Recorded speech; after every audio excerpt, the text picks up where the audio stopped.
4 out of 5 US-listed companies aren't doing enough to show the minerals they use don't come from conflict zones in Central Africa. That's according to analysis from Amnesty International and Global Witness, which looked at reports from 100 companies. In war zones, natural resources are often exploited to bankroll warlords, and those natural resources often end up in developed countries' products like phones and computers. 2010's Dodd-Frank Act to reform Wall Street included a provision that said companies had to investigate the origins of some of the minerals they used and report them.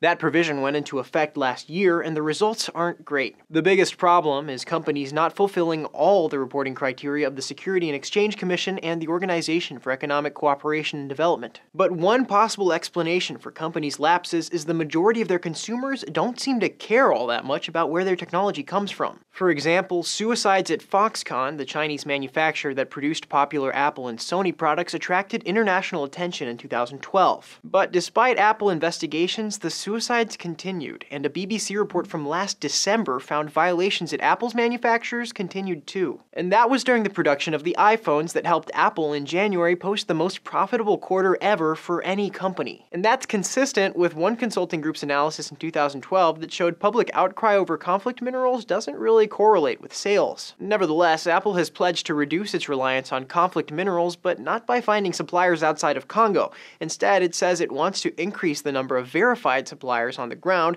something other tech companies like Intel have supported as well. For Newsy, I'm Sebastián Martínez.